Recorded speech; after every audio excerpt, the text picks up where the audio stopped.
तुम्हारे पास ये लॉकेट कहाँ से आया और तुम इसको इस तरह क्यों छुपा कर रखती हो, जैसे ये तुम्हारी जान हो। मालिक मकान के लहजे में ऐसी कपकपाहट थी कि जैसे उसके पैरों के नीचे से जमीन निकल गई हो। वो आदमी जो अभी कुछ लम्हे पहले मेरे बच्चों को धक्के देकर घर से निकाल रहा था और हमारा सामान गली में फेंकने की धमकियां दे रहा था, अब उस पुराने लॉकेट को देखकर हैरान खड़ा हुआ था। मेरी पत्नी त्रिशा, जो कि आंखों में आंसू लिए हुए उसके सामने हाथ जोड़ रही थी। मैं हैरत से उसको देख रहा था। उसने अपनी मुट्ठी में दबा हुआ लॉकेट मालिक मकान की हथेली पर रख दिया तो उसके चेहरे के बदलते हुए रंग देखकर हम सब हैरान रह गए। मालिक मकान की आंखें इस लॉकेट पर जमी हुई थी और उसके हाथ बुरी तरह से कांप रहे थे, जैसे उसको कोई बहुत पुरानी और कीमती चीज मिल गई हो जो सालों पहले उससे छिन गई थी। उस वक्त हम दोनों पति पत्नी इस हकीकत से बिल्कुल बेखबर थे कि ये मामूली सा जेवर हमारी तकदीर का फैसला करने वाला है और इसके पीछे एक ऐसी दास्तां छुपी हुई है जो हमारी जिंदगी को हमेशा के लिए बदल कर रख देगा। ये वही लम्हा था जहां से एक नया मोड़ आना था, पर इस जगह तक पहुंचने के लिए हमें दुखों और परेशानियों के उन सब रास्तों से गुजरना पड़ा जिन्होंने हमें इस शहर की एक तंग सी गली में लाकर खड़ा किया था, जहां पर आज हमारी इज्जत और छत का सवाल बन गया था। अब वो मकान मालिक हमें निकालने की जगह इस लॉकेट को किसी कीमती खजाने की तरह देख रहा था, जैसे उसमें उसकी अपनी जिंदगी की खोई हुई चीज कैद हो। ये लॉकेट किसका है और त्रिशा के पास कैसे आया? ये वो राज था जिसने वक्त की तेजी को रोक दिया था और हमें बीते हुए वक्त के उन लम्हों की तरफ मोड़ दिया जहां से इस तकलीफदेह सफर की शुरुआत हुई थी। मेरा नाम विनय है और मेरा ताल्लुक एक बहुत गरीब घराने से था। हम 3 भाई थे और मैं सबसे छोटा था। मेरा बचपन गरीबी में गुजरा, पर हमारे पास एक बड़ी चीज़ थी और वो था पापा का अपना छोटा सा घर। मेरे दोनों बड़े भाई मेहनत मजदूरी करते थे, पर पापा हमसे यही कहते थे कि मेहनत में ही सुकून है। और पापा एक बहुत ही सादे से और खुददार इंसान थे, जिन्होंने कभी किसी के सामने हाथ नहीं फैलाया। हम इस छोटे से घर में हंसी खुशी रहते थे और हमें कभी एहसास ही नहीं हुआ कि हमारी जेब खाली है, क्योंकि पापा की प्यार ने कभी किसी कमी का एहसास ही नहीं होने दिया था। वो अक्सर शाम को काम से वापस आते तो हम सब उनके पास बैठ जाते और वो हमें जिंदगी के उतार चढ़ाव के बारे में बताते थे। वो घर हमारे लिए वो जगह था जहाँ पर हम दुनिया की हर सख्ती से बचे हुए थे, लेकिन हमें क्या पता था कि वक्त इतनी जल्दी बदल जाएगा और ये छत भी एक दिन हमसे छिन जाएगी। इसके लिए पापा ने अपनी पूरी जिंदगी दांव पर लगा दी थी। मेरा बचपन वहीं खेलते हुए गुजरा जहां पर हर घर की अपनी एक कहानी थी, पर हमारा घर सबसे अलग था क्योंकि वहां पर सुकून था जो बड़े बड़े महल में भी नहीं होता। हम गरीब जरूर थे, पर कभी किसी के सामने सर नहीं झुकाया। पापा हमारे लिए एक मिसाल थे और हम सब भाई उनके साथ रहते थे। पर जैसे जैसे वक्त गुजर रहा था, हालात बदल रहे थे और हमें इसका बिल्कुल भी अंदाज़ा नहीं था कि आने वाला कल हमारे लिए क्या हकीकत छुपाए बैठा है। वक्त गुजरता गया और मैं जवानी की दहलीज पर पहुंचा तो पापा ने मेरी शादी त्रिशा से करवा दी। त्रिशा भी गरीब घराने की लड़की थी, पर उसके व्यवहार और सब्र ने मेरे घर को स्वर्ग बना दिया था। वो बहुत ही कम चीज़ों में भी खुश रहने वाली औरत थी और उसने कभी मुझसे ऐसी कोई फरमाइश नहीं की जो मेरी पहुंच से बाहर हो। हम दोनों अपनी छोटी सी जिंदगी में मगन थे कि अचानक से पापा की डेथ हो गई। पापा की मौत हुई तो यह हमारे सर से आसमान छिन जाने के बराबर थी। उनके जाते ही मेरे भाइयों के व्यवहार बदल गए। जो भाई कल तक एक साथ बैठकर खाना खाते थे, अब उनकी नजरें इस छोटे से घर के बंटवारे पर थी। अभी पापा का शोक भी खत्म नहीं हुआ था कि उन्होंने घर को बांटने का फैसला कर दिया। उनका कहना था कि अब हम सबका एक साथ रहना मुमकिन नहीं है और अपना रास्ता अलग कर लेना चाहिए। ये सुनकर मेरे दिल पर जो चोट लगी थी उसको मैं बता नहीं सकता, क्योंकि रिश्तों की ये कड़वाहट मेरे लिए बिल्कुल नई थी। त्रिशा ने मुझे बहुत समझाया कि विनय, ये दुनिया ऐसी ही है, यहाँ पर कोई किसी का नहीं होता। पर मैं अपने भाइयों से इस तरह की बेवफाई की बिल्कुल भी उम्मीद नहीं कर रहा था। पापा का वो घर जो कभी प्यार का किला था, अब नफरत और लालच जैसा बन गया था। हर तरफ सिर्फ दीवारें नजर आ रही थी और अपनापन कहीं खो सा गया था जिसने हमें सालों तक जोड़ कर रखा था। मैंने महसूस किया कि अभी यहाँ पर रहना मेरे उसूलों के खिलाफ है और मुझे अपने लिए कोई दूसरा रास्ता तलाश करना होगा ताकि मैं अपनी पत्नी और आने वाली नस्ल को एक सुकून का माहौल दे सकूं। वो 3 कमरों का घर था जिसमें हर भाई के हिस्से में सिर्फ एक कमरा आता था। जब जायदाद बांटी गई तो पता चला कि कमरे के आगे बैठक नाम की कोई चीज बाकी नहीं रहेगी। ऐसे में वहां दम घुटने के सिवा कुछ भी नहीं होता और त्रिशा के लिए वहां पर रहना बहुत मुश्किल हो जाता। और मैंने जब देखा कि भाई किसी भी सूरत पीछे हटने को तैयार ही नहीं है और वो एक एक इंच जमीन के लिए लड़ने को तैयार है, तो मैंने एक बड़ा फैसला किया। मैंने अपना हिस्सा बड़े भाई को दे दिया और उसके बदले में जो थोड़ी बहुत रकम मिली उसको लेकर दूसरे शहर जाने का इरादा कर लिया। त्रिशा ने भी मेरा बहुत साथ दिया और हमने नम आंखों के साथ उस घर को छोड़ दिया जहां मेरा बचपन गुजरा था। हमने अपने सपनों और यादों को एक छोटी सी थैली में बंद किया था और एक अनजानी मंजिल की तरफ निकल पड़े। हमने ये भी सोचा नहीं था कि ये शहर हमें किन मुश्किलों में डालने वाला है और जिंदगी हमें किस मोड़ पर लाकर खड़ा कर देगी जहां पर हमारी इज्जत और छत का फैसला एक पुराना लॉकेट करेगा। सफर लंबा था और रास्ते कठिन, लेकिन मेरे साथ त्रिशा का हौसला और पापा का आशीर्वाद था जो मुझे आगे बढ़ने की हिम्मत दे रहा था। हमने पीछे मुड़कर नहीं देखा क्योंकि हमें पता था कि अब हमारी मंजिल वो शहर है जहां पर हमें कोई जानने वाला नहीं है और हमें अपनी पहचान खुद बनानी है। ये जुदाई बहुत ज़्यादा तकलीफ दे थी, लेकिन अपनी इज्जत बचाने के लिए हमें कुर्बानी देना ही थी और ऐसे हम एक नए सफ़र की तरफ निकल गए जिसकी मंजिल का हमें अभी तक पता ही नहीं था। बस ऊपर वाले पर भरोसा था कि वो हमें कभी अकेला नहीं छोड़ेगा। शहर की भीड़ ने हमारा स्वागत किया तो हमें अपने गांव की बहुत याद आई, पर अब वापसी का कोई रास्ता नहीं था। हमने कई दिन तक तेज धूप की तपती हुई सड़कों पर चलकर एक ऐसी बस्ती में ठिकाना ढूंढा जहां पर इंसानों का समंदर बसता था।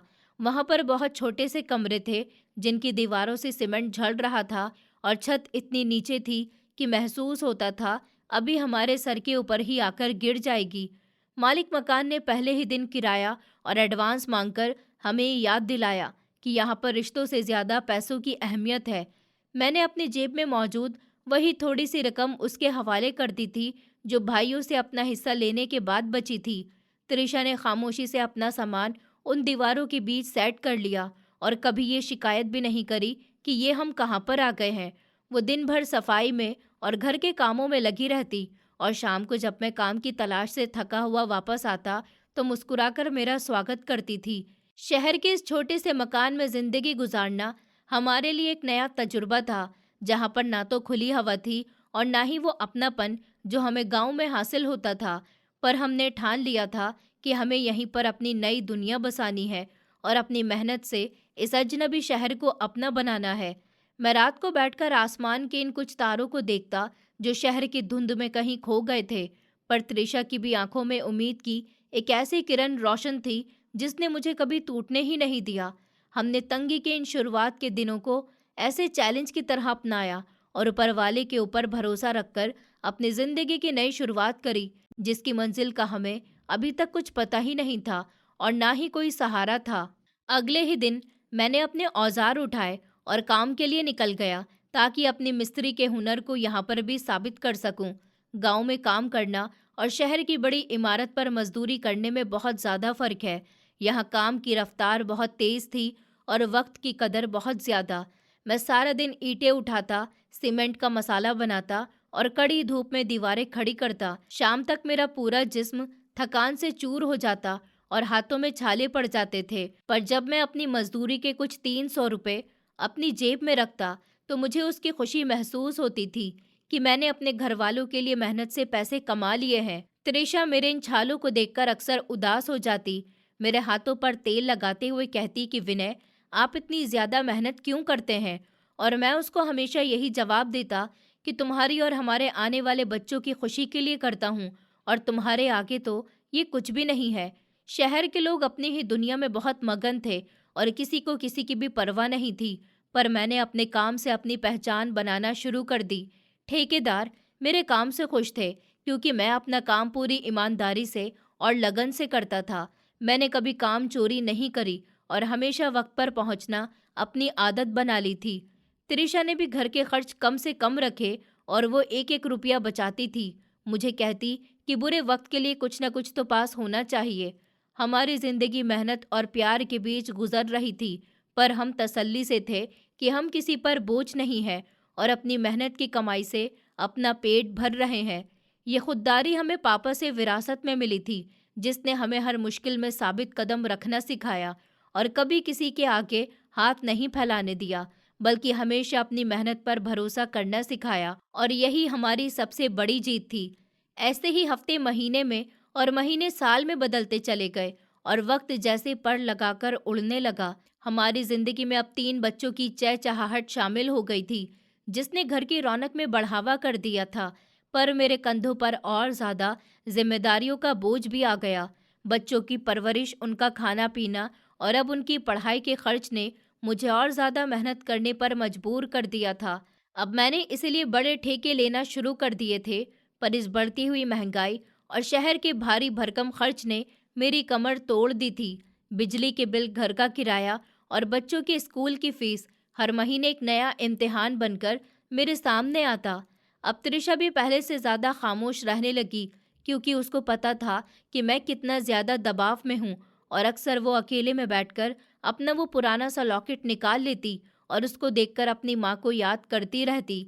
मैंने कई बार उससे पूछा कि त्रिशा, इस लॉकेट में ऐसा क्या है जो तुम उसको देखकर इतना ज्यादा जज्बाती हो जाती हो? तो वो हमेशा यही कहती थी कि ये मेरी माँ की आखिरी निशानी है। उन्होंने मुझे अपनी जिंदगी के आखिरी पल में दिया था। तब से इसमें मेरी जान बसती है और मेरी जिंदगी का सबसे बड़ा सहारा यही है। मुझे कभी अंदाजा नहीं था कि ये उसके लिए इतना ज्यादा अहमियत रखता है, पर मैं उसकी खुशी की खातिर कभी ज्यादा सवाल जवाब नहीं करता था। बच्चों के बड़े होने के साथ साथ उनकी ख्वाहिशें भी बढ़ रही थी और मैं जितना ज्यादा कमाता, वो सब कुछ जैसे हवा में उड़ जाता था। महंगाई ने आम आदमी का जीना दुश्वार कर दिया था और हम जैसे लोगों के लिए अपनी इज्जत बचाना भी मुश्किल होता जा रहा था। त्रिशा ने अपनी सब ख्वाहिश को मार दिया और वो सिर्फ बच्चों के बेहतर फ्यूचर के लिए जी रही थी। मैं अक्सर उसको देखकर सोचता कि काश मैं उसको वो सब सहूलत दे सकता जिसकी वो असल में हकदार है, पर हालात ये इजाज़त नहीं दे रहे थे। हम लगातार मुश्किल में पड़ते जा रहे थे और हम एक ऐसे दलदल में फंस गए जहाँ से निकलना नामुमकिन सा दिखाई दे रहा था। पर त्रिशा का वो लॉकेट और उसकी प्रार्थना ही थी जो हमें इस कठिन रास्ते पर चलने की हिम्मत दे रही थी। और अब हम एक नए तूफान की दस्तक के इंतजार में थे, जिसने बहुत जल्दी हमारे दरवाजे पर दस्तक देकर हमें बेजान कर दिया और हमारी जिंदगी की बुनियाद को बुरी तरह से हिलाकर रख दिया था। शहर की तपती हुई धूप में काम करना कोई आसान बात तो नहीं थी, खास तौर पर जब आपके हाथ छालों से भरे हुए हों और पेट की भूख हर लम्हा आपको अपनी बेबसी का एहसास दिलाए। मैं सुबह से शाम तक ऊंची इमारत की दीवारों पर सीमेंट लगाता और ईंट जोड़ता रहता, पर मेरे दिमाग में हर वक्त अपने बच्चों के चेहरे घूमते रहते।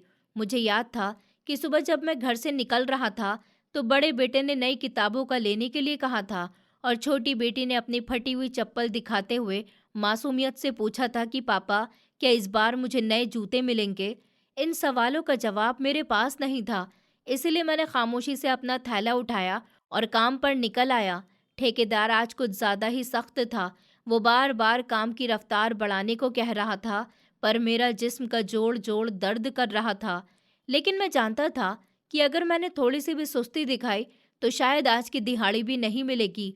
लगातार काम करने की वजह से पसीना मेरी आंखों में जा रहा था, जिससे मुझे धुंधला दिखाई दे रहा था, पर फिर भी मैं अपने काम में मगन रहा ताकि शाम को घर जाते हुए बच्चों के खाने के लिए कुछ राशन ले सकूं।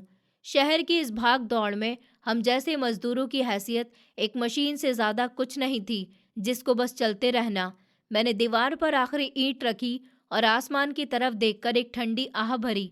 अब मेरे पास सिर्फ मेरे हाथ ही थे जो मेरा आखिरी सहारा थे। जब मैं थका हारा घर वापस पहुंचा तो त्रिशा हमेशा की तरह दरवाजे पर मेरा इंतजार कर रही थी। उसके चेहरे पर थकान के निशान साफ दिख रहे थे, पर उसने कभी जुबान से कुछ भी नहीं कहा। बच्चे अपने स्कूल का काम खत्म करके अब फर्श पर लेटे हुए थे, क्योंकि कमरे में बहुत ज्यादा घुटन सी थी और पंखा सिर्फ एक ही था जो बहुत ही हल्के चल रहा था।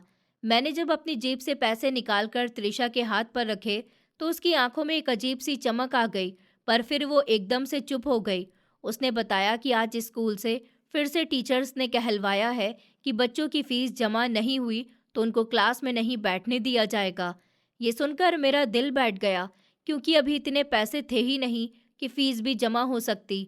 तब त्रिशा ने बड़ी हिम्मत करके कहा कि आप फिक्र नहीं करिए, मैं अपनी कढ़ाई के काम से कुछ इंतजाम कर लूंगी। मैं जानता था कि वो रात भर जाग जाग कर लोगों के कपड़ों पर कढ़ाई करती है, ताकि मेरे साथ मिलकर घर के खर्चे में मदद कर सके, पर उसकी ये मेहनत भी घर के खर्चों के सामने काफ़ी नहीं थी। बच्चे अब सो चुके थे और हम दोनों पति पत्नी एक दूसरे की तरफ देखने से भी कतराते थे, क्योंकि गरीबी ने हमारी खुशियों की चमक भी छीन ली थी। त्रिशा ने फिर से वही लॉकेट निकाला और उसने अपनी मुट्ठी में दबा लिया, जैसे उसको कोई ताकत मिल रही हो। अगले दिन की सुबह मेरे लिए एक नया सदमा लेकर आई, जब मैंने घर के दरवाजे के नीचे से बिजली का भारी बिल पड़ा हुआ देखा, जो मेरी पूरे महीने की दिहाड़ी के बराबर था। गर्मियों का सीजन होने की वजह से पंखे भी सारा दिन चलते थे, क्योंकि बच्चों को गर्मी में दाने निकल आते थे और वो रात भर रोते रहते। मैंने उस बिजली के बिल को बार बार देखा कि शायद कोई गलती हुई हो, पर वो रकम एक कड़वी हकीकत थी जो मेरे सामने थी। और त्रिशा ने जब बिल की रकम सुनी तो उसके हाथों से पानी का ग्लास छूटकर गिर गया। उसने कुछ पैसे जमा करके रखे थे, जो हमने बच्चों के स्कूल की फीस और कुछ राशन के लिए बड़ी मुश्किल से बचाए थे। अब वो सारे पैसे उस कागज के टुकड़े के साथ खत्म होने वाले थे।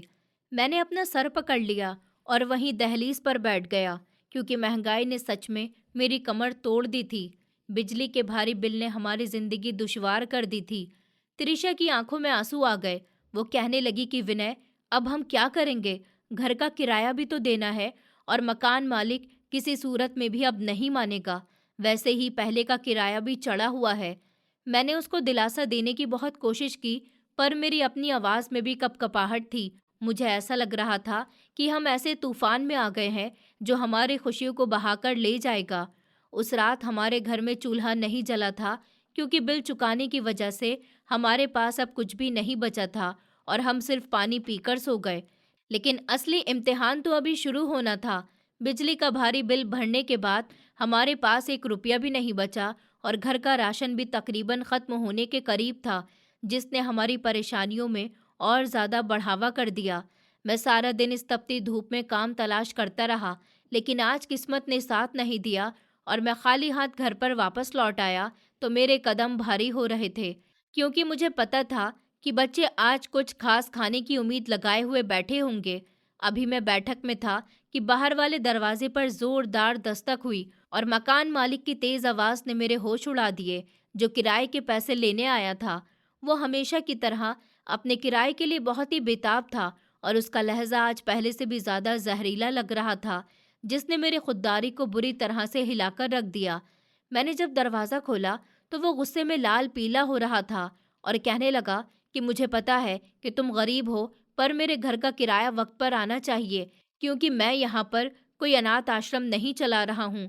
मैंने उसके सामने हाथ जोड़ दिए और बड़ी मेहनत से कहा कि साहब, इस बार बिजली का बिल बहुत ज़्यादा आ गया है, जिसकी वजह से मेरी सारी जमा पूंजी उसी में ख़त्म हो गई। बस मुझे महीने की 15 तारीख तक का वक्त दे दो, मैं कहीं ना कहीं से तो इंतज़ाम कर ही लूँगा। तो वो इंसान मेरी बात सुनकर और ज़्यादा भड़क गया और तेज़ आवाज़ में बोला कि मुझे तुम्हारे इन बेकार के बहानों से कोई भी फ़र्क नहीं पड़ता। यहाँ पर सिर्फ वही रह सकता है जो वक्त पर पैसे दे, वरना अपना सामान समेटने की तैयारी कर लो, क्योंकि मैं और ज़्यादा अब एक दिन का भी इंतज़ार नहीं करूँगा। उसकी उन धमकियों ने मेरे मासूम से बच्चों को बहुत ज़्यादा डरा दिया था, जो अंदर कमरे से ये सब सुन रहे थे। और त्रिशा भी उसी दीवार के साथ लगी हुई आंसू बहा रही थी, क्योंकि उसको अपनी छत छिनती हुई महसूस हो रही थी। मकान मालिक के जाने के बाद घर के माहौल में एक अजीब सी घुटन और उदासी पैदा हो गई। उसने हमारा जीना दुश्वार कर दिया था और हम दोनों बहुत ज़्यादा परेशान थे।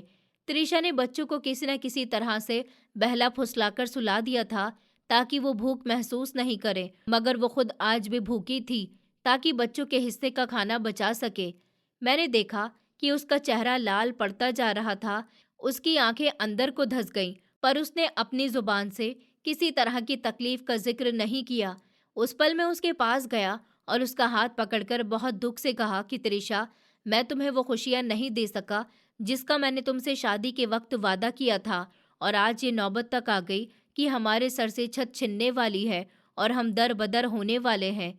वो मेरी तरफ देखकर धीरे से मुस्कुराई और उसकी मुस्कुराहट में हजारों अनकहे दुख छुपे हुए थे। पर उसने बड़ी हिम्मत से कहा कि आप क्यों इतनी जल्दी हिम्मत हार रहे हैं? ऊपर वाला बहुत बड़ा है और वो हमें कभी सड़क पर नहीं आने देगा।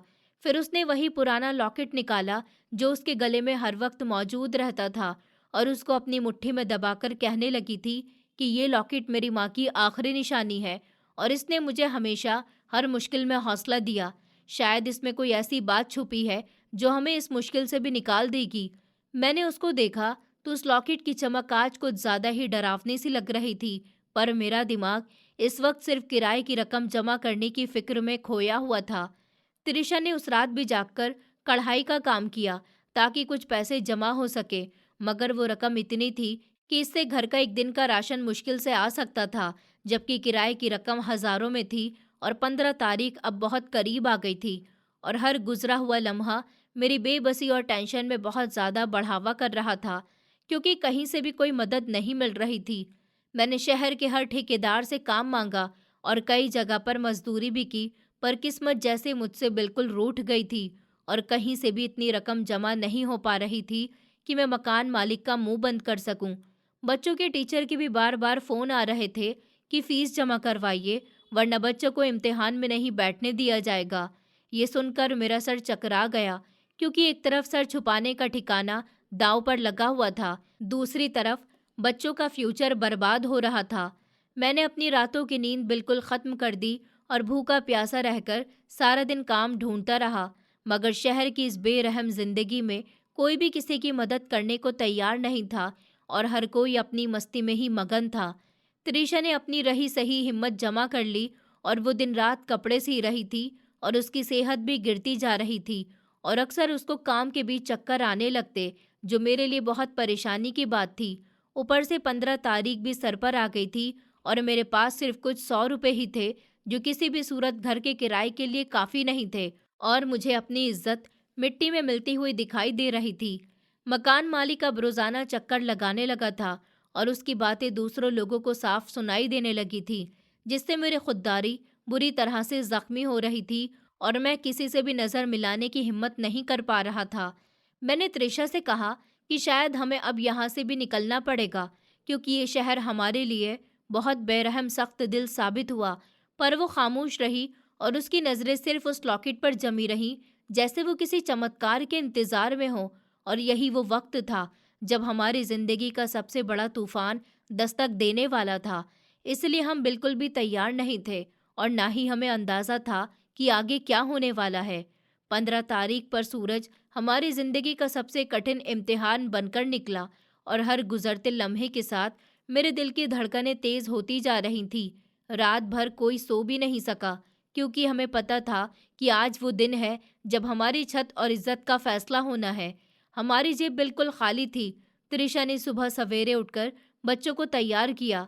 उसके हाथ कांप रहे थे और उसकी आंखें दरवाजे की तरफ उठ रही थी कि मकान मालिक भी आता होगा घर का किराया लेने।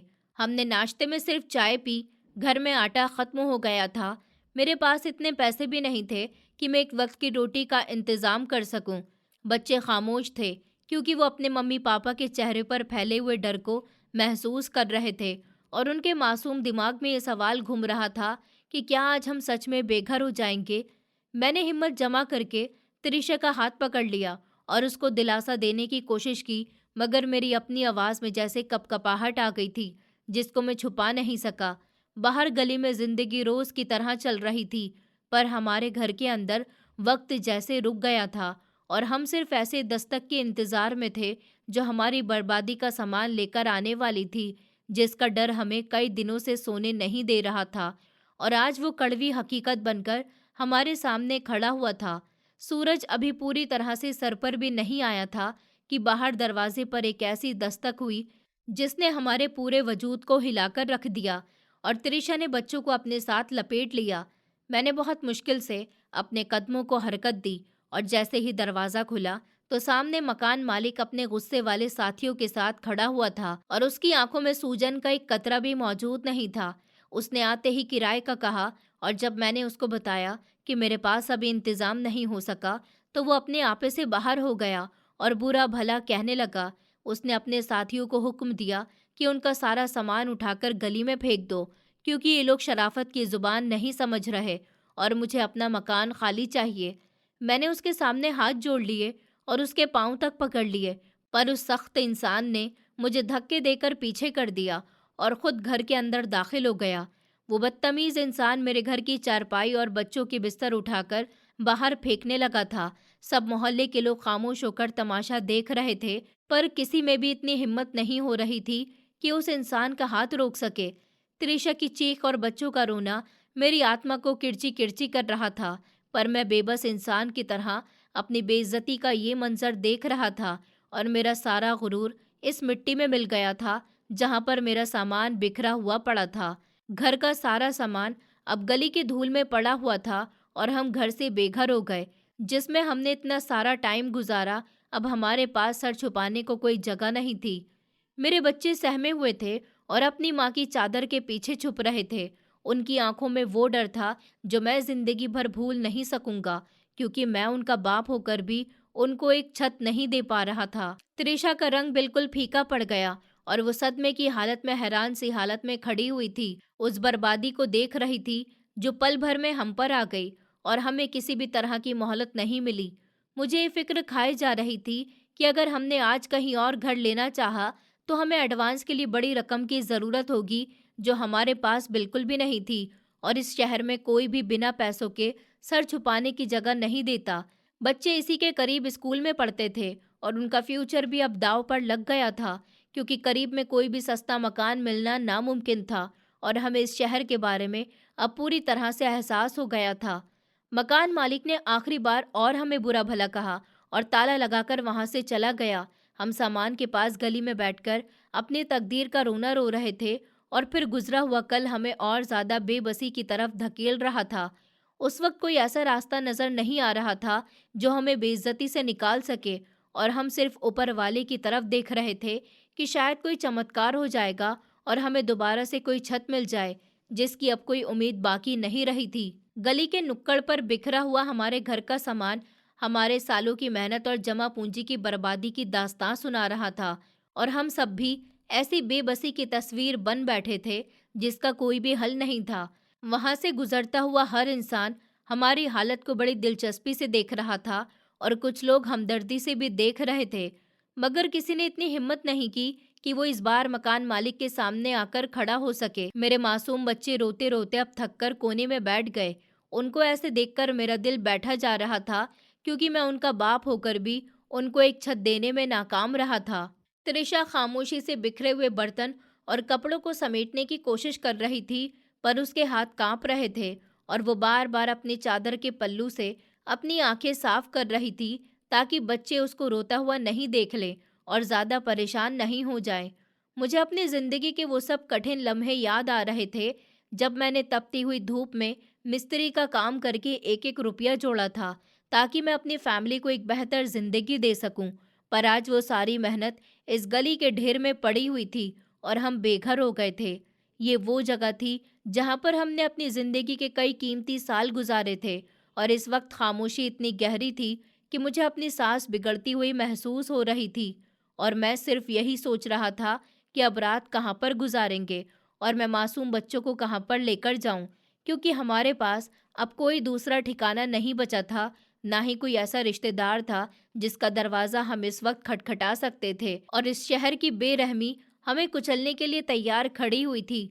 बच्चे भी खामोश थे, पर उनकी खामोशी मेरे लिए किसी टीस से कम नहीं थी, क्योंकि मैं जानता था कि वो भूखे प्यासे इस वक्त ज़मीन पर बैठे हुए किसी चमत्कार के इंतज़ार में है, जो शायद अभी नहीं होने वाला हो। मैंने त्रिशा के पास जाकर उसका हाथ पकड़ने की कोशिश की, पर मेरी अपनी हिम्मत जवाब दे गई थी और मैं उससे नज़र मिलाने के काबिल भी नहीं रहा, क्योंकि मैंने उसको एक ऐसी ज़िंदगी दी थी जिसमें सिर्फ मेहनत और दुख ही लिखा हुआ था। त्रिशा ने मेरी तरफ देखा और उसकी नज़रों में एक ऐसी मजबूती थी जिसने मुझे हिलाकर रख दिया। उसने धीरे से कहा कि अपने आप को कम मत समझिए, यह हमारी तकदीर का इम्तिहान है और ऊपर वाला हमें ज़रूर इससे बाहर निकालेंगे। आप बस हौसला नहीं हारिए। अगर आप टूट गए तो फिर हम सब बिखर जाएंगे। मैंने उसको बताया कि त्रिशा, अब हमारे पास कोई भी रास्ता नहीं बचा, क्योंकि अगर हम कहीं और घर लेने जाएंगे तो वो हमसे पहले महीने का एडवांस मांगेंगे और इस वक्त हमारी जेब में 1 रुपया भी नहीं है। हमें कोई भी घर देने को तैयार नहीं होगा। इसीलिए हमें शायद किसी स्टेशन पर रात गुजारनी पड़ेगी। अभी हम इसी के बारे में बात कर रहे थे कि वो सख्त दिल मकान मालिक दोबारा से वहां पर आ गया। उसने नफरत से हमें देखते हुए कहा कि तुम लोग अभी तक ऐसे यहाँ पर बैठे हुए हो। मैंने कहा था कि ये गली खाली कर दो, वरना मैं अब पुलिस को बुलाकर तुम्हें यहाँ से धक्के दिलवाकर निकलवा दूंगा, क्योंकि मुझे अपनी गली की बदनामी मंजूर नहीं। उसके शब्दों ने मेरे जख्मों पर नमक छिड़क दिया। इस इंसान को सिर्फ अपने किराए और अपनी जायदाद की ही फिक्र थी। तिरिशा ने जब देखा कि मकान मालिक अब हमें यहाँ से भी निकलवाने को तैयार है और हमारे पास अब कोई एक दूसरा रास्ता भी नहीं बचा, तो उसने एक ऐसा फैसला किया जिसको कभी सपने में भी नहीं सोचा था, क्योंकि वो चीज़ उसके लिए उसकी ज़िंदगी से भी ज़्यादा प्यारी थी। वो खामोशी से अपने पुराने से पर्स की तरफ बढ़ी, जो सामान के ढेर में से सबसे ऊपर पड़ा हुआ था, और उसने कांपते हुए हाथों से वो डिब्बा निकाला जिसमें उसकी माँ की आखिरी निशानी, यानी कि वो सोने का लॉकेट मौजूद था, जिसको वो अपनी जान से भी ज़्यादा प्यारा समझती थी और बहुत ज़्यादा संभाल कर रखती थी। मैंने उसको कई बार रोकने की कोशिश की और कहा कि त्रिशा, ये तुम्हारी माँ की निशानी है, इसको मत निकालो, हम कहीं और इंतज़ाम कर लेंगे। पर उसने एक मजबूत एहसास के साथ मेरी तरफ देखा और कहा कि विनय, आज मेरी ममता और मेरी गैरत का सवाल है और मैं अपने बच्चों को सड़क पर सोते हुए नहीं देख सकती हूँ। इसलिए इस लॉकेट की कुर्बानी देना अब ज़रूरी हो गया। उसने वो लॉकेट निकाला जो शाम की ढलती हुई रोशनी में किसी सितारे की तरह चमक रहा था, और उसने एक आखिरी बार उसको अपनी आंखों से लगा लिया, जैसे अपनी माँ से माफ़ी मांग रही हो कि वो उसकी निशानी को इस तरह से बेचने या फिर किसी के हवाले करने पर मजबूर हो गई है। फिर वो उठी और मकान मालिक के सामने जाकर खड़ी हो गई, जो अब भी गुस्से में बड़बड़ा रहा था। उसने अपनी मुट्ठी खोलकर वो लॉकेट उसकी हथेली पर रख दिया और रोनेहाई आवाज में कहा कि ये मेरी सबसे कीमती चीज है, इसको रख लो और हमें घर में दोबारा से रहने दो, ताकि मेरे बच्चे सड़क पर नहीं रहें। मकान मालिक ने पहले तो शातिराना हंसी के साथ हंसते हुए कहा कि तुम जैसे भिखारी के पास असली सोना कहाँ से आएगा भला, ये जरूर कोई सस्ती सी चीज होगी। पर जैसे ही उसने लॉकेट को अपनी आंखों के करीब किया, तो उसके चेहरे के आसार एकदम से ही बदल गए और उसके हाथ बुरी तरह से कांपने लगे। वो लॉकेट को इस तरह से घूर रहा था कि जैसे उसने कोई भूत देख लिया हो, और उसकी जुबान जैसे तलवे से चिपक गई हो, क्योंकि इस लॉकेट की बनावट और उस पर मौजूद वो खास निशान उसके लिए अजनबी नहीं थे। और यही वो लम्हा था जहां से हमारी जिंदगी की दास्तां एक बिल्कुल नए और हैरान मोड़ की तरफ आने वाली थी, जिसका हमें दूर दूर तक कोई अंदाजा नहीं था कि इस लम्हे हमारी जिंदगी के सबसे बड़े राज से पर्दा उठने वाला है और हमारी तकदीर को एक पल में बदल कर रख देगा। मकान मालिक के हाथों में वो लॉकेट क्या आया, जैसे उसके पूरे वजूद पर कपकपाहट आ गई और उसकी आंखें हैरत से फैल गईं। वो आदमी जो अभी कुछ लम्हे पहले हमें कीड़े मकोड़े की तरह इतना ज्यादा कमतर समझ रहा था, अब उसके माथे पर पसीने के कतरे आने लगे। उसने कांपते हुए हाथों से इस सुनहरे लॉकेट के बीच मौजूद उस बारीक बटन को दबाया, जिसके बारे में त्रिशा को भी नहीं पता था कि ये खुलता भी है। जैसे ही वो दबाया तो एक छोटे से दिल की शक्ल में खुल गया। उसके अंदर 2 तस्वीर मौजूद थी, जो वक्त गुजरने के साथ थोड़ी धुंधली जरूर हो गई थी, पर उनमें मौजूद चेहरे बिल्कुल साफ दिख रहे थे। मकान मालिक ने जब एक तरफ अपनी जवानी की तस्वीर देखी और दूसरी तरफ अपनी इस पत्नी को देखा जिसकी तलाश में उसने अपनी जिंदगी गंवा दी थी, तो उसके हलक से एक दिल दहला देने वाली चीख निकल गई और वो वहीं जमीन पर बैठ गया जहां हमारा सामान बिखरा पड़ा। त्रिशा, जो अब तक डर से थरथर कांप रही थी, उसकी समझ में नहीं आ रहा था कि ये सख्त दिल इंसान इस तरह क्यों टूट गया और वो लॉकेट को देखकर इस तरह से क्यों रो रहा है, जैसे उसका कोई बहुत बड़ा नुकसान हो गया हो। हम दोनों पति पत्नी एक दूसरे का चेहरा देख रहे थे कि आखिर इस मामूली से जेवर में ऐसा क्या जादू है जिसने एक पल में दुश्मन को ऐसे बना दिया। मकान मालिक ने लॉकेट को अपने सीने से लगा लिया और बार बार इस तस्वीर को चूमने लगा, जैसे वो सच में किसी जिंदा वजूद से मिल रहा हो। उसकी आंखों से गिरने वाले आंसू अब इस लॉकेट की चमक को और ज्यादा बढ़ा रहे थे, और गली में मौजूद हर इंसान उस अजीब गरीब मंजर को देखकर हैरान था कि आखिर ये सब क्या हो रहा है। मकान मालिक की हालत देखकर मैं अपनी सारी तकलीफ एक पल के लिए भूल गया था और मेरे दिल में एक अजीब सा सवाल आने लगा कि इस कहानी का असली सिरा क्या है जो हमारे सामने खुलने वाला है। मकान मालिक बार बार त्रिशा के चेहरे को देखने लगा और फिर उस तस्वीर को देखा, जैसे वो किसी हकीकत को मानने की कोशिश कर रहा हो। उसकी सख्ती और घमंड अब बिल्कुल ही खत्म हो गए थे और उसकी जगह एक ऐसी बेबसी ने ले ली थी जो सिर्फ किसी हारे हुए इंसान के चेहरे पर नजर आती है। उसने लॉकेट को अपनी मुट्ठी में बंद कर लिया और त्रिशा की तरफ बढ़ते हुए कुछ कहना चाहा, पर जज्बातों की वजह से जुबान जैसे तलवे से चिपक गई थी और वो सिसकियां लिए रोने लगा था। हमें लग रहा था कि वक्त रुक गया है। मालिक मकान ने थोड़ी देर के बाद खुद को संभाला और कांपती हुई आवाज में त्रिशा से पूछा कि सच सच बताओ, तुम्हें ये कहाँ से मिला? तुम्हारी माँ का क्या नाम था? तब उसने परेशान लहजे में बताया कि मेरी माँ का नाम आशा था और ये लॉकेट उन्होंने मुझे मरते वक्त दिया था और कहा था कि ये तुम्हारी असली पहचान है, जिसको मैंने मरते दम तक संभाल कर रखा है। त्रिशा ने और बताया कि मेरी माँ का मानसिक संतुलन मेरे बचपन से ही ठीक नहीं था। वो अक्सर एक अनजाने डर में रहती थी। उनको अपने बीते वक्त के बारे में कुछ ज्यादा याद नहीं था। बस वो अक्सर इस लॉकेट को देखकर अकेले में रोया करती थी और अपनी मुट्ठी में इसको दबाकर किसी गहरी सोच में खो जाती थी। ये सुनकर मकान मालिक की हिचकियां बंध गईं और उसने अपना सर पीट लिया। उसने हमें बताया कि असल में 25 साल पहले उसकी पत्नी एक हादसे में अपने सर पर गहरी चोट लगने के बाद घर से किसी तरह गायब हो गई थी कि फिर कभी वो वापस नहीं आई। उन्होंने बहुत ढूंढने की कोशिश की, अपने मोहल्ले गांव का चप्पा चप्पा छान मारा और अपनी जायदाद और पूरी जवानी उसकी तलाश में दांव पर लगा दी।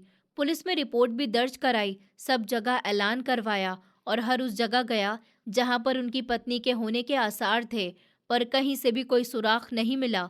उन्होंने बताया कि जब वो गायब हो गई थी तो वो प्रेग्नेंट थी और आज कोई और नहीं बल्कि उनके सामने खड़ी हुई त्रिशा ही उनकी औलाद है, जिसको वो इंसान सड़क पर फेंकने की धमकियां दे रहा था। अब वो बार बार त्रिशा के पास आने की कोशिश कर रहे थे कि उनसे इतनी बड़ी नादानी कैसे हो गई कि उन्होंने अपनी ही औलाद को पहचानने में इतनी देर कर दी और उसको इतने दुख दिए जिनका पछतावा शायद सारी जिंदगी रहेगा। त्रिशा भी अपने बाप की ये बातें सुनकर निहाल हो गई, क्योंकि उसको अपनी माँ की उन सब उदास रातों और खामोशियों का मतलब समझ आ रहा था जो उन्होंने इस लॉकेट को देखकर गुजारे थे। वो माँ जो एक बोझ बनकर गुजर गई, वो असल में बहुत बड़े घर की मालकिन थी और आज वही आदमी अपनी ही बेटी को दर बदर कर रहा था। इस बात ने पूरे मोहल्ले में तहलका मचा दिया और वो लोग जो हमें नफरत से देख रहे थे, उनकी नज़रों में एक अजीब सी इज्जत पैदा हुई। मकान मालिक ने फौरन अपने आदमियों को हुक्म दिया कि ये सारा सामान इज्जत के साथ घर के अंदर लेकर जाओ, बल्कि अब ये लोग इस छोटे से हिस्से में नहीं बल्कि मेरे साथ ऊपर की बड़ी मंजिल में रहेंगे, जो इनका अपना घर है। उन्होंने मेरे बच्चों को सीने से लगा लिया, उनके माथे पर चूम कर कहने लगे कि ये मेरे जिगर के टुकड़े हैं और मैंने अपने नवासा नवासी को बेघर करने की कोशिश की। मेरे बच्चे जो अब तक सहमे हुए थे, अब वो इस अचानक बदलाव पर हैरान हो गए थे, पर त्रिशा के पापा ने प्यार से उनके दिलों से डर निकाल दिया। त्रिशा अपने बाप के गले लगकर इस तरह रो रही थी कि जैसे सालों की जुदाई खत्म हो गई है और एक मिस्त्री के तौर पर काम करने वाला इंसान आज इतनी बड़ी जायदाद के मालिक का दामाद बन चुका था। पर मेरे लिए सबसे बड़ी खुशी ये थी कि त्रिशा को उसका खोया हुआ घर और उसका बाप मिल गया।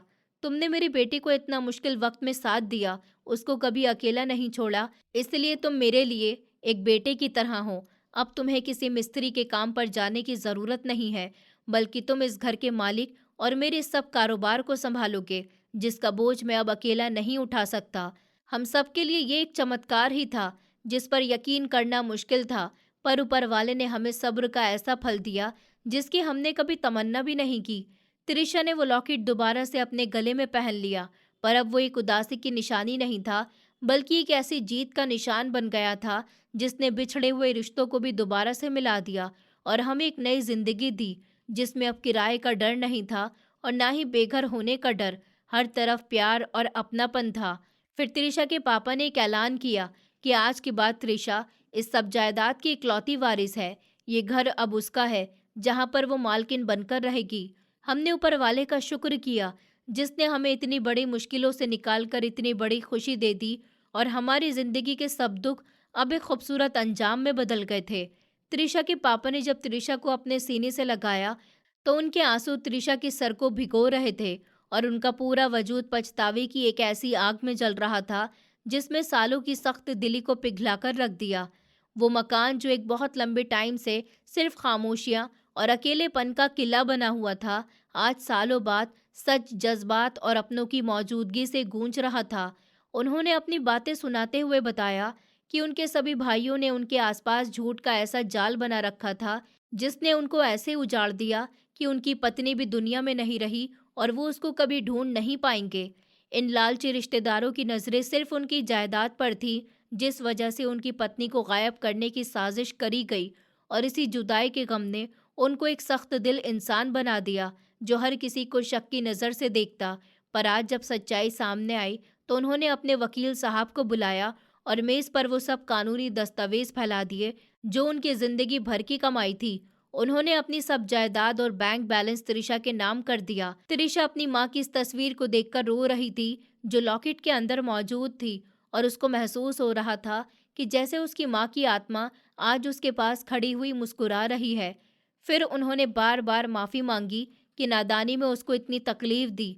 उनके होठों पर हाथ रखकर सब पुरानी शिकायतों को हमेशा के लिए ख़त्म कर दिया, और त्रिशा के पापा ने अपने मतलबी भाइयों से सब ताल्लुक तोड़कर अपनी बेटी को उसका असली हक दिया। उस रात के बाद हमारी ज़िंदगी में एक ऐसा तूफान आया जिसे हमने कभी सोचा भी नहीं था। मेरे वो हाथ जो कड़ी धूप में ईंटें और सामान उठाते थे, अब वो त्रिशा के पापा के बड़े से ऑफिस में कारोबारी मामलों और हिसाब किताब के रजिस्टर को संभालने लगे। उन्होंने मुझे एक दामाद नहीं बल्कि अपने सगे बेटे की तरह इज्जत दी और कारोबार के हर पहलू में कॉन्फिडेंट इंसान बना दिया। दूसरी तरफ त्रिशा ने इस बड़े से घर को अपनी ममता और सलीके से इस तरह से संभाला कि वो दीवारें अब खुशियों से मुस्कुराने लगी थीं। हमारे बच्चे, जो कभी फटे हुए चप्पल और मेले कपड़ों में इस तंग बस्ती की खाक छानते थे, अब वो शहर के बहुत अच्छे स्कूल में पढ़ने लगे। उनके बस्तों में अब नई किताबों की खुशबू हुआ करती थी और उनके चेहरों पर वो कॉन्फिडेंस आ गया जो सिर्फ एक मजबूत छत और बुजुर्गों के साय में आता है। तिरिशा ने घर के हर कोने में अपनी माँ की यादें सजा दी थी और रोजाना अपने बाप का ख्याल करती, इस तरह कि जैसे वो सब पिछले सालों की कमी को एक ही दिन में पूरा कर देना चाहती हो। हमारे लिए ये सब कुछ किसी चमत्कार से कम नहीं था कि जिस शहर ने हमें धक्के दिए थे, आज वही शहर हमें एक खुशहाल खानदान की हैसियत से पहचान रहा था। और ये सब तिरिशा के उस सब्र और उस लॉकेट की वजह से मुमकिन हुआ जिसने हमारी तकदीर बदल दी। अब हमारी शाम इस बड़े घर के लॉन में गुजरती जहाँ पर त्रिशा के पापा एक सख्त दिल आदमी नहीं बल्कि एक बहुत ही मेहरबान नाना के रूप में नजर आते थे। वो अपने नवासे और नवासी के साथ घास पर बैठकर खेलते और उनकी मासूम बातों पर खिलखिलाकर हंसते। उनकी आंखों में डर और सख्ती नहीं थी बल्कि एक ऐसा सुकून था जो सिर्फ अपने बिछड़े हुए औलाद को पाने के बाद नसीब होता है। त्रिशा ने वो सुनहरा सा लॉकेट अब अपने गले में उतारकर एक खूबसूरत मखमल डिब्बे में ठीक से रख लिया था और उसको घर की खास जगह पर रख दिया कि ये हमें हमेशा याद दिलाता रहे कि हम कितने कठिन रास्ते से गुजरकर यहाँ तक पहुँचे हैं। जिंदगी ऐसे अच्छे रास्ते पर चल पड़ी थी जहाँ पर बीते हुए वक्त के दुख अब सिर्फ एक सबक बनकर रह गए थे। लॉन में भी बच्चों की खुशी और उनके नाना की हंसी नया मुकद्दर बन चुके थे। त्रिशा की आंखों में पुराना डर नहीं बल्कि एक सुकून ठहर गया था जो उस हकीकत की गवाही दे रहा था कि जब नीयत साफ और हौसले पुख्ता हों तो कुदरत खुद बिछड़े हुए रास्तों को मंजिल से मिला देती है। और वो सुनहरा लॉकेट अब सिर्फ एक जेवर नहीं बल्कि हमारी नस्ल के लिए कामयाबी की वो खामोश निशानी बन गया था जिसने बेइज्जती की काली रातों को भी एक रोशन रास्ता दिखाया था। उस रात के बाद हमारी जिंदगी जैसे किसी और ही मोड़ पर आ गई थी। जिस गली में हम डरते डरते सांस लेते थे, वही गली अब अपनापन ओढ़े खामोश खड़ी थी। त्रिशा के पापा अक्सर रात को बालकनी में खड़े होकर बहुत देर तक आसमान को देखते रहते, जैसे अपनी बीती जिंदगी के हर खोए हुए पल से माफी मांग रहे हों। उनके चेहरे पर अब सख्ती नहीं, एक थकी हुई तसल्ली थी, वो तसल्ली जो बरसों बाद किसी अपने को सीने से लगाने पर मिलती है। त्रिशा सुबह सबसे पहले उनके लिए चाय बनाती, जैसे हर घूंट में अपनी अधूरी ममता उंडेल देना चाहती हो। वो जानती थी कि वक्त वापस नहीं आता, लेकिन उसका एहसास जरूर भरा जा सकता है। पापा भी हर छोटी छोटी बात में बच्चों को पास बुला लेते, कभी कहानी सुनाने के बहाने, कभी बस यूं ही सर पर हाथ फेरने के लिए। शायद वो अपने अंदर की उस खाली जगह को भर रहे थे जो सालों तक उन्हें पत्थर बनाए रखे हुए थी। मुझे कई बार लगता था कि अगर उस दिन त्रिशा ने वो लॉकेट ना निकाला होता तो शायद हम आज भी उसी स्टेशन पर बैठे होते जहां उस रात को गुजारने का सोचा था। लेकिन सच ये था कि वो सिर्फ एक लॉकेट नहीं, वो हमारी किस्मत की आखिरी दस्तक थी। एक ऐसी दस्तक जिसने बंद दरवाजों को भी खोल दिया। त्रिशा पहले जैसी डरी सहमी नहीं थी। उसकी आंखों में एक ठहराव था, एक गहराई थी, जैसे उसने जिंदगी को बहुत करीब से देख लिया हो। वो अक्सर बच्चों को सुलाते वक्त कहती कि बच्चों, याद रखना, हालात चाहे जैसे भी हों, इंसान को अपना ज़मीर नहीं छोड़ना चाहिए। उस घर की दीवारें अब सिर्फ ईंट पत्थर नहीं थी, उनमें आशीर्वाद बस गए थे। और वो सख्त दिल मकान मालिक अब हमारे बच्चों के नाना थे। कभी कभी त्रिशा उस मखमली डिब्बे को खोलकर लॉकेट को देख लेती, पर अब उसमें दर्द नहीं था, बस शुक्र था ऊपर वाले का, हालात का और उस हिम्मत का जो आखिरी सांस तक इंसान का साथ नहीं छोड़ती। हम समझ चुके थे कि जिंदगी हर किसी को तोड़ती है, लेकिन हर टूटा हुआ इंसान हारता नहीं है। कुछ लोग उसी टूटन से अपनी सबसे मजबूत कहानी लिखते हैं, और हमारी कहानी उसी एक छोटे से सुनहरे लॉकेट से दोबारा शुरू हुई थी। क्योंकि जिंदगी में मुश्किलें हर इंसान के हिस्से आती हैं।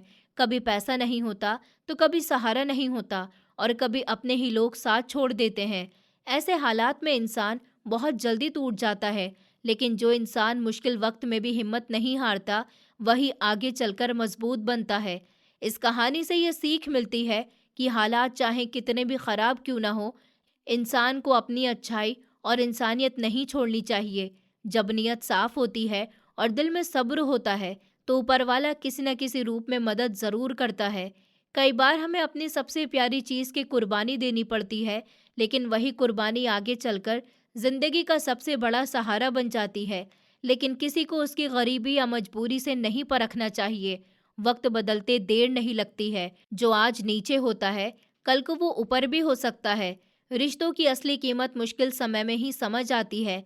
अंत में यही सीख है कि अगर इंसान सच्चे दिल से कोशिश करता रहे, साथ ही सब्र रखे और सही रास्ता चुने, तो अंधेरी जिंदगी में भी रोशनी ज़रूर आती है। दोस्तों, उम्मीद करती हूँ आपको हमारी कहानी पसंद आई होगी।